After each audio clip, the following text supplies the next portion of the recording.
En el mundo de la aviación, las estadísticas son claras. Volar es 100 veces más seguro que conducir tu coche. Pero no nos engañemos, un solo accidente aéreo puede costar cientos de vidas. Y no creerías que todo puede venirse abajo por un simple tornillo defectuoso.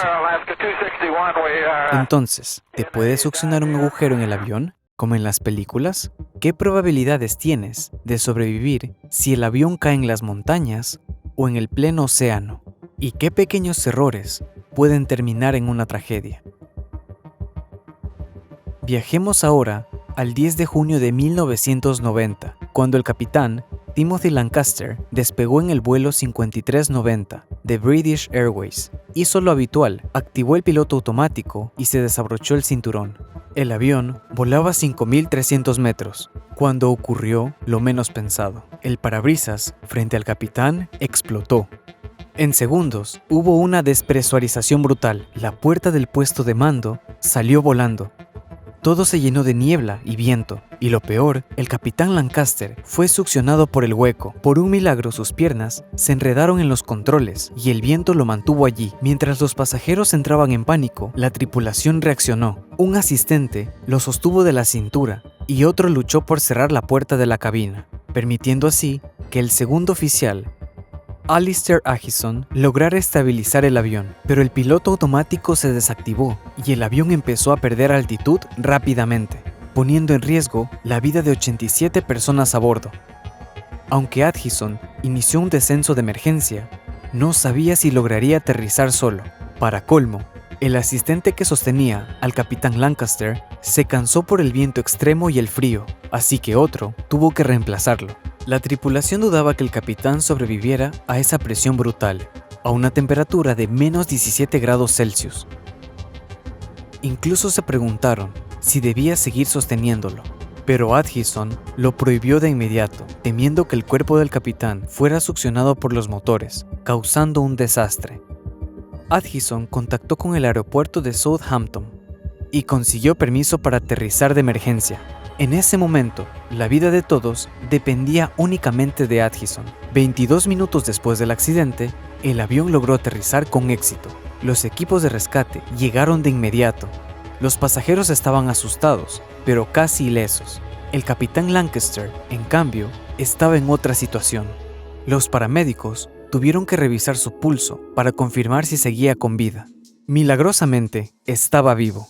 Más tarde, contó que giró la cabeza para crear un pequeño espacio de aire y poder respirar, pero perdió el conocimiento rápidamente. Sorprendentemente, el capitán Lancaster solo sufrió congelación, un brazo y un dedo fracturados, algunos cortes y moretones. Tras recibir tratamiento médico y terapia psicológica, volvió a pilotar apenas 5 meses después. La investigación reveló que el accidente ocurrió porque nadie revisó el avión tras cambiar el parabrisas.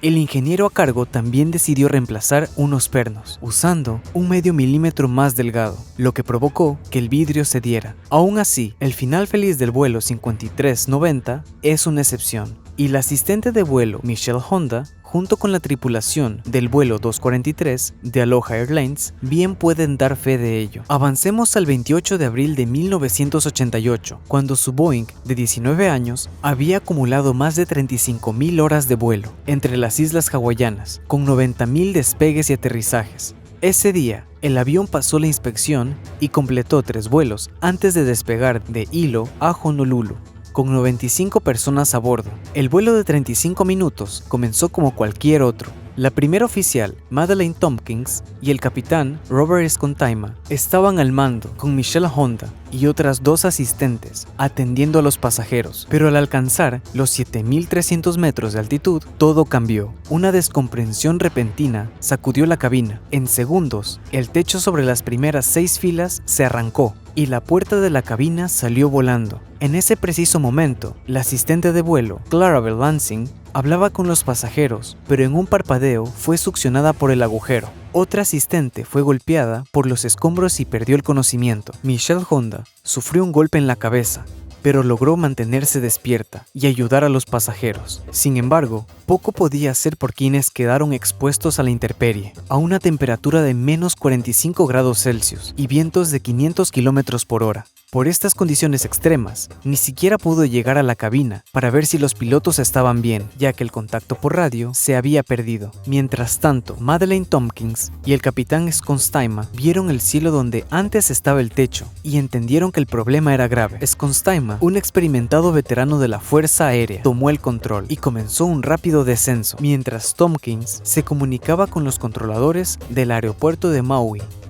Tras intercambiar mensajes urgentes, recibieron autorización para aterrizar, pero lograrlo parecía un milagro. El avión empezó a tambalearse tras la despresurización, y más tarde descubrieron que no podían reducir la velocidad a los 250 km/h necesarios. Cuanto más bajaban la velocidad, más difícil era maniobrar. En medio del caos, Michelle Honda notó el descenso y decidió asegurar a su compañera inconsciente, que yacía al borde del avión destrozado. Pensaba que ya estaba muerta. Al acercarse a la pista, una alarma indicó que las ruedas delanteras no se habían desplegado. Pero por los daños sufridos, el capitán no tenía opción y debía intentar el aterrizaje. Aunque ese no era su único problema, logró reducir la velocidad apenas a 315 km/h, 75 más de lo recomendado, y entonces falló el motor izquierdo del Boeing. Skonstayma no sabía si aún quedaban pasajeros con vida, pero tomó una decisión crucial y dirigió el avión hacia la pista.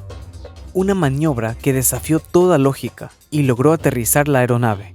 Este aterrizaje sigue siendo uno de los más increíbles en la historia de la aviación. Según las leyes básicas de la física, el avión debió haberse desintegrado en el aire.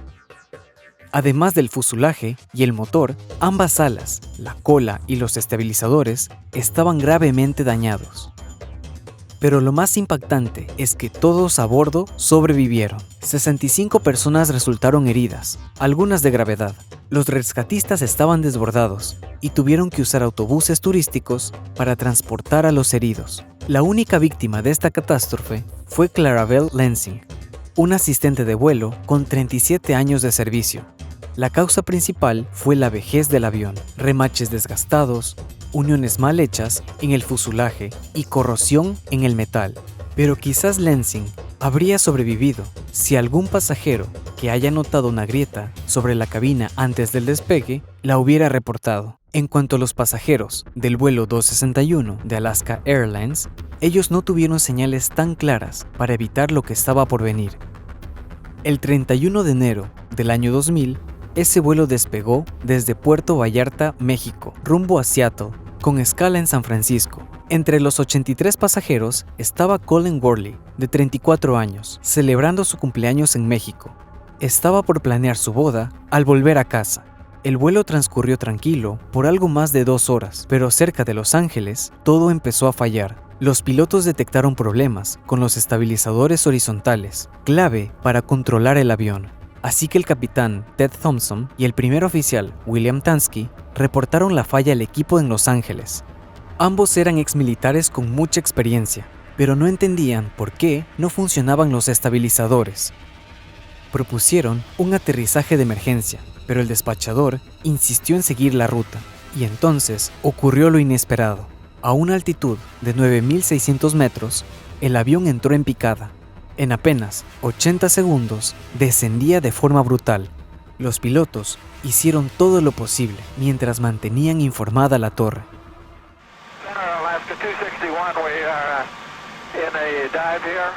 Cuando el capitán Thompson, con calma, dijo que el avión se caía, el controlador, en shock, le pidió que repitiera.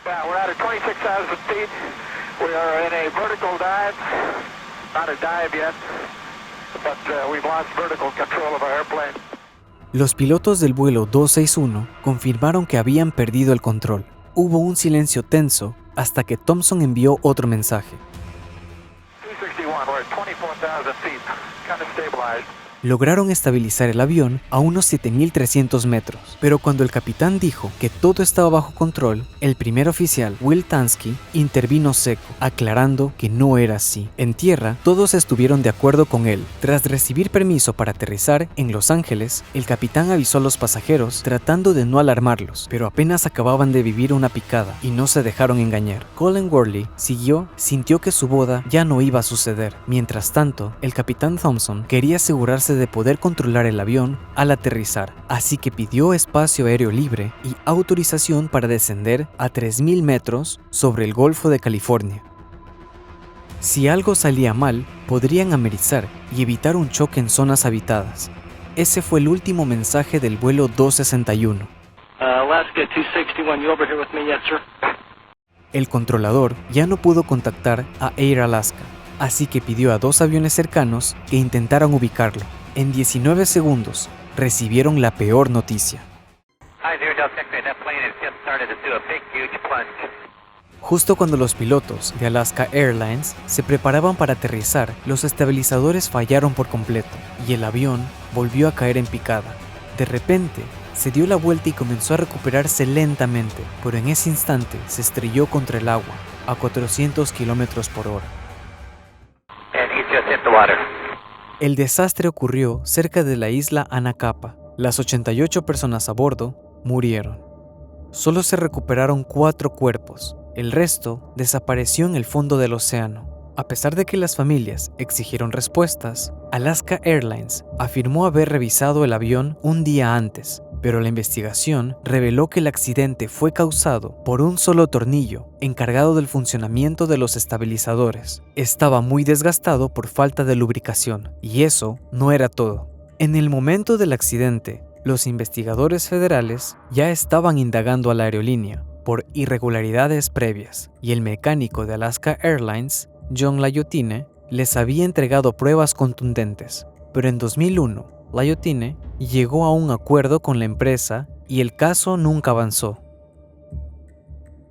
Mientras tanto, Alaska Airlines sigue siendo una de las aerolíneas más grandes de Norteamérica, al igual que Japan Airlines en Asia. Sus aviones aún transportan miles de pasajeros en rutas nacionales muy transitadas entre Tokio y Osaka. El 12 de agosto de 1985, un Boeing de 11 años cubría esa ruta. Durante el vuelo 123 de Japan Airlines, iban a bordo 524 personas, incluyendo la tripulación. Entre ellas estaba Yumi Ochiai, una joven asistente de vuelo, pero esta vez viajaba como pasajera. El avión despegó y comenzó a ascender. En la cabina ese día estaban el capitán Masami Takahama, el primer oficial Yutaka Sasaki y el ingeniero de vuelo con mucha experiencia Hiroshi Fukuda. ¿Qué podría salir mal? Pero solo 12 minutos después del despegue, a unos 7.300 metros de altitud, algo explotó a bordo. El avión se llenó de niebla y cayeron las mascarillas de oxígeno en la cabina y en el puesto de mando. Yumi Ochiai y las demás auxiliares corrieron a ayudar a los pasajeros, mientras los pilotos entendían que algo grave había ocurrido. El avión comenzó a sacudirse como un barco en tormenta. La tripulación contactó de inmediato con la torre y pidió permiso para regresar.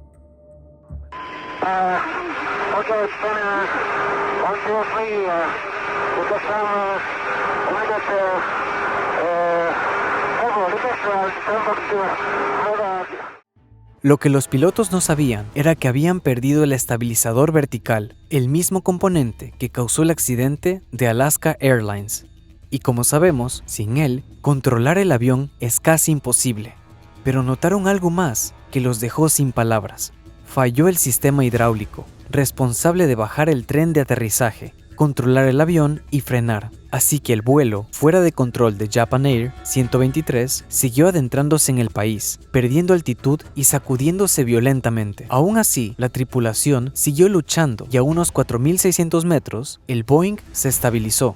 El controlador pensó que el peligro había pasado y volvió a comunicarse con Japan Air. Pero el capitán Takahama le respondió que el avión no se podía controlar y que sus esfuerzos eran inútiles. Aún así no se rindieron, hasta que el avión cayó en picada hacia el monte Takamagahara. El Boeing perdió velocidad y el capitán Takahama comenzó a dar órdenes al segundo oficial. Hasta ese momento habían logrado mantenerlo en vuelo por 32 minutos después de la explosión. Pero entonces, el ala derecha golpeó los árboles de la cima. Takahama gritó, "Aquí se acaba", en japonés, y el avión se estrelló, explotando segundos después.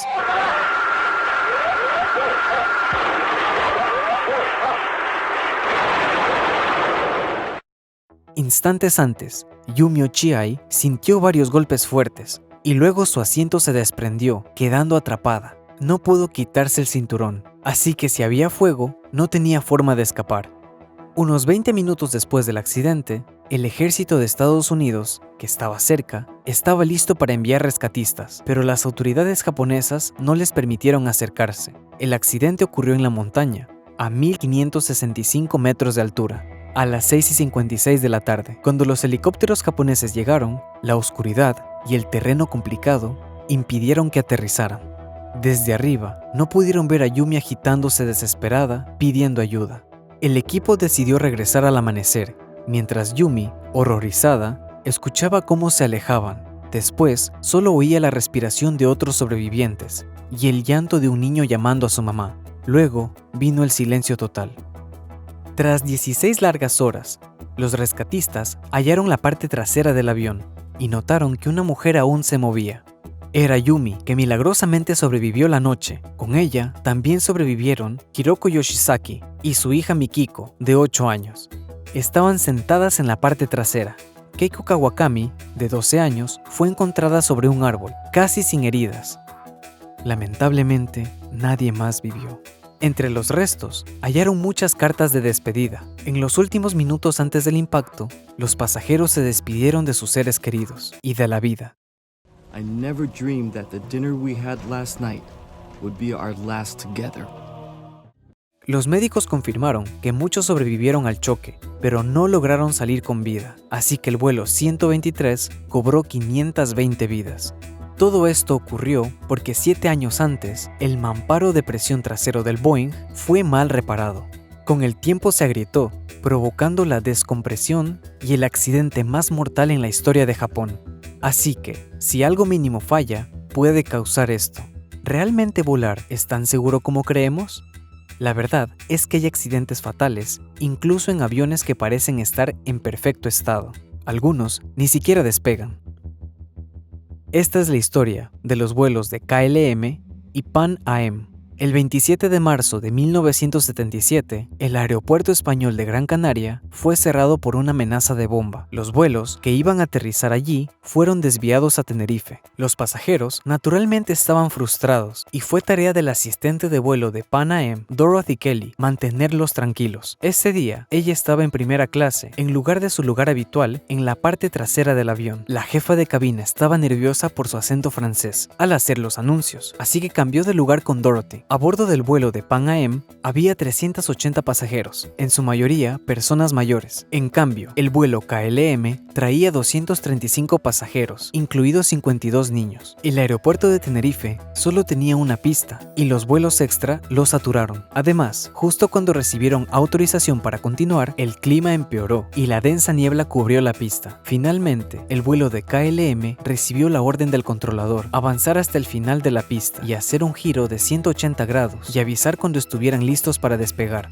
El capitán Jacob Van Santen siguió las instrucciones y le dijo a su tripulación que se preparara. Mientras tanto, el capitán Victor Groups de Pan Am debía seguir por la misma pista, salir en la tercera calle de rodaje y continuar paralelo a la pista. Sin embargo, el fuerte acento español del controlador generó confusión, así que el capitán Groups pidió que le aclararan las instrucciones.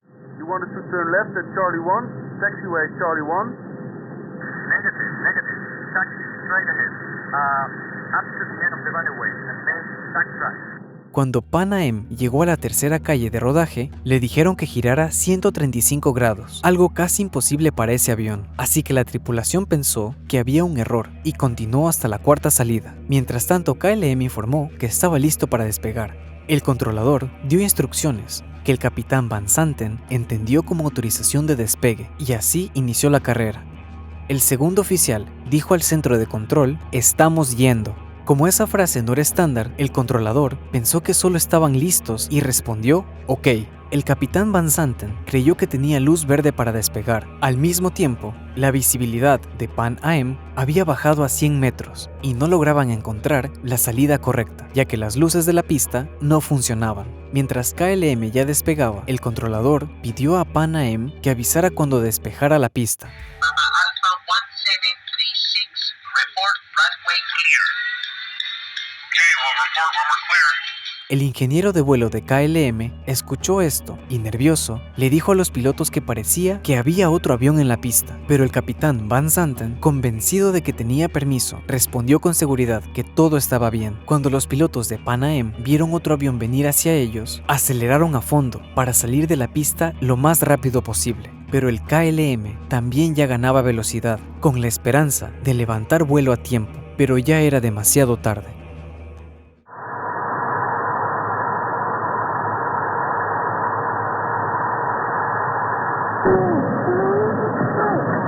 Cuando KLM alcanzó una velocidad de 259 km por hora, chocó contra Pan Am. En ese momento, la asistente de vuelo, Dorothy Kelly, tomaba café con dos compañeras cuando el impacto la hizo caer al compartimiento de carga. Increíblemente permaneció consciente y entendió de inmediato lo que había pasado. Comenzó a guiar a los pasajeros hacia una abertura en el fuselaje. De pronto, comenzó un incendio. Lamentablemente, cuando llegaron los bomberos, fueron directo al avión de KLM, que ya no tenía salvación. Las 248 personas a bordo del vuelo KLM murieron.